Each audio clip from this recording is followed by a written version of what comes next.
오셨어요. 2년 만에 온 것 같습니다. 자주 뵐 수 있도록 할게요. 네. 오늘 제가 여러분들에게 좀 말씀드리려고 하는 것은 여기 이 재난 및 위기 상황에서 어떻게 지역사회 중심의 사회 심리적 지지를 보낼 것인가. 바로 우리 주민자치회의 중요한 얘기와 다 있죠. 그래서 꼭 한번 주의 깊게 들어보시면 되겠습니다. 여기 앞에 제일 크게 보이시는 분이 누군지 아시죠? 네. 저는 인천시 재난심리회복지원센터에서 나온 이재경이라고 합니다. 네. 오늘 얘기의 핵심은요, 요겁니다. 4가지. 뭐냐면, 첫째, 지역사회.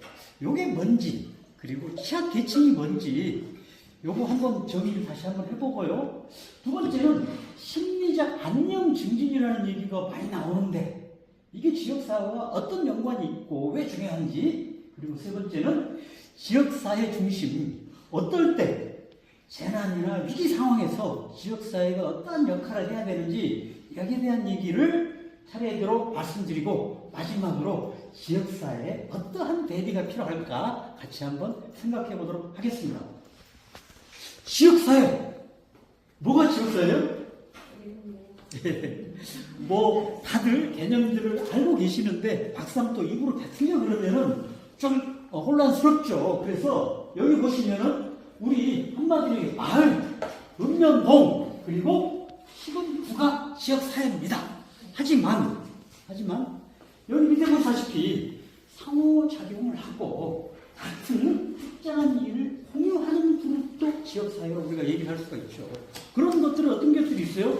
여기 보이는 예를 들어서 같은 교회나 성당, 또 어떤 봉사회, 적십자사 같이 공유하시는 분들도 우리가 같은 지역사회라고 얘기할 수가 있죠. 사전적 정의를 보면요, 이렇게 얘기가 나와요. 공동의 정체성을 가진 사람들의 그룹이다. 그리고 또 사회적 심리적 기반으로 해서 뭔가 우리가 소속감, 공유, 가치, 정체성 이런 것들을 통해서 개발된 진화된 시스템이다. 이거를 우리는 지역사회라 그런다. 확실히 감이 좀 오죠? 그렇다면은 이 지역사회에 대해서 심리사회적 안녕을 증진시켜라. 이게 뭘까? 왜 심리사회적 안정을 증진시켜라 그럴까? 우리가 경험하는 지역사회에 많은 재난이나 위기 상황들이 있죠.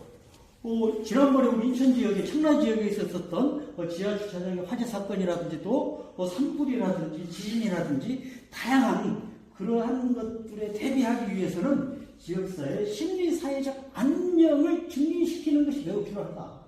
이 개념을 보면 심리사회적 안녕이라고 하는 것은 잘 지내고 있다는 긍정적인 상태를 얘기하는데 거기에는 두 가지 요소, 정신적으로 그리고 사회적으로 요소들이 있다.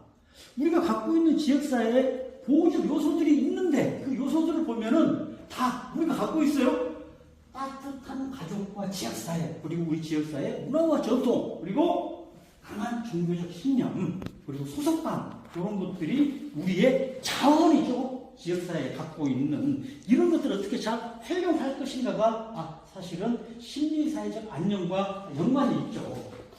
그래서 이제 실질적으로 우리가 왜 지역사회에서 개인들과 지역사회 관계가 어떤 면에서 중요한가를 보면은 좀 말이 어려워요. 개인을 형성하는 지역사회라는 말이 뭔 말일까? 개인을 형성하는 지역사회? 이게 뭔 말이야? 개인을 형성하는 지역사회라는 말이 뭔 말이야? 보면요, 이런 말이에요.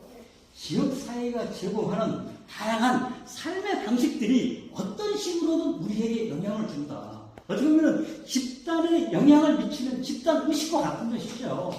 거기에는 우리 윤이 얘기했었던 집단 무의식도 어떤 반응을 보여주겠죠. 그래서 실질적으로 우리가 지역사회에서 호흡하고 지역사회와 같이 할 때는 그 지역사회가 갖고 있는 신념, 가치, 의뢰 이런 것들을 반드시 이해할 필요가 있다. 여러분들 주민자치위원들이니까 여러분들 지역사회에서 갖고 있는 가치와 신념 그리고 의뢰들을 잘 이해하고 계시죠? 이런 것들이 실질적으로 위기 상황이나 또 재난 상황에 빛을 발할 수 있다는 것이죠.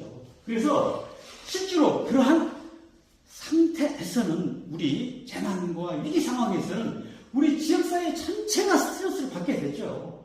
그렇다면은 이런 지역사회 전체가 받는 스트레스의 정체성, 또 그게 뭔지를 알아야 우리가 지역사회 주민자치위원으로서 정확하게 지역사회에 도움되는 일들을 할 수가 있겠죠? 자, 지역사회가 받는 스트레스 어떤 게 있을까? 보면은요, 위기 사건이 있음에 따라서 지역사회 전체가 그리고 정상적인 삶이 일상적으로 했었던 삶이 여기가 되기 쉽지 않죠. 그리고 사회 구조가 파괴되는 현상들이 발생하죠. 그리고 지역사회 전체적인 붕괴와 분열이 일어나면서 그 중에 취약한 사람들이 더 심각한 타격을 받을 가능성이 많다. 하지만 꼭 그 사람들이 또 그렇지만 않은 면도 있어요. 오히려 더 강하게 버티는 분도 계셔요. 그래서 우리가 포커스를 해야 되는 게 뭐냐면 바로 소외되거나 도움의 손길이 필요한 분들을 우리 주민자치위원들이 더 열심히 평상시보다 서치를 하셔야 된다. 이런 게 이제 우리가 중점을 둬야 될 일들이죠.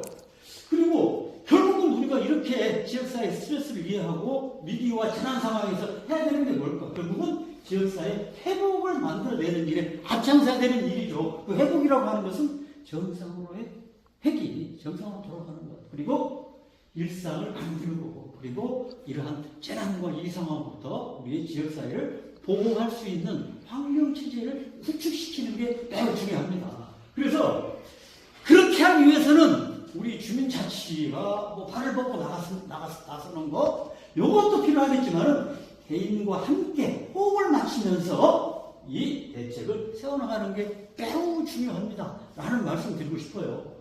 실제로 이런 위기와 재난 상황에서 가장 취약한 계층이 바로 어떤 계층일까? 바로 취약그룹으로 분리되어 있는 이런 분들이에요. 그래서 우리가 이런 분들을 더 소외되지 않도록 옹호하는 활동이 필요합니다.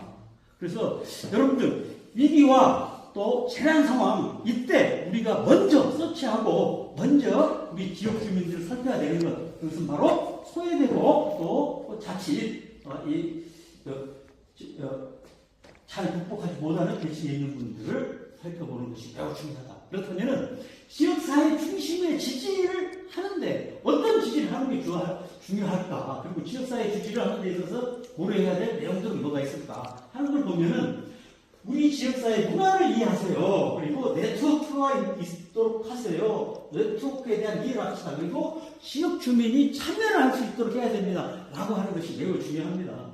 여기에는 위험 요인과 보호 요인이 있는데, 위험 요인은 실질적으로 지역 요인은 적응 능력을 저하시키는 물리적, 심리적 요인들이 있고, 보호 요인에는 실제로 회복 탄력성 있게 만들어주는 그런 요인들이 있죠.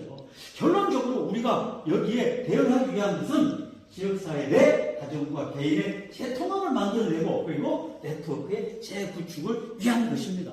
그래서 실제로 지역사회 중심의 심리사회적 지지 활동에 예를 들어 보면요, 우리 세월호 때 있죠. 기억 저장소라고? 여러분 아마 기억나실 거예요. 그 포항 지진 때 있죠. 자주 모임이 있어서 이런 것들이 엄청난 지역사회 주민들에게 영향을 주고 많은 도움을 줬죠. 그리고 심리교육 이런 것들도 위기와 재난 상황에서는 매우 중요합니다.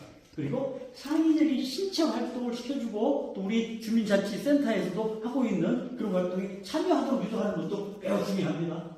아동들에게는 게임과 이 인형극 이런 것도 또 매우 중요하죠.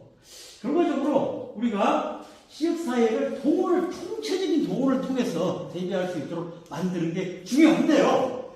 결국 지역사회가 대비해야 될 건 뭘까? 바로 이거죠. 지역 재난 상황을 통제하고 회복을 촉진시킬 수 있는 요소들을 하는 것. 그것은 뭘까? 두 가지. 재난 이후에도 삶이 있다. 그리고 회복력을 강화시킬 수 있도록 위기 사건에 대비할 수 있는 능력을 만드는 것이다라는 것이죠. 자, 정리하면 이거예요. 지역사회, 그리고 삶에 어떤 영향이 있는지, 그리고 시민사회적 활동의 핵심 요소에 어떤 것들이 있는지 사례를 들어서 여러분들에게 말씀을 드렸죠. 지금까지 제가 말씀드린 내용이 바로 이 지역사회를 중심으로 한 심리사회적 위기와 재난 상황에서 우리가 어떻게 대처할 것인가에 대한 말씀을 드렸습니다. 네, 이상 강의를 마치도록 하겠습니다. 감사합니다.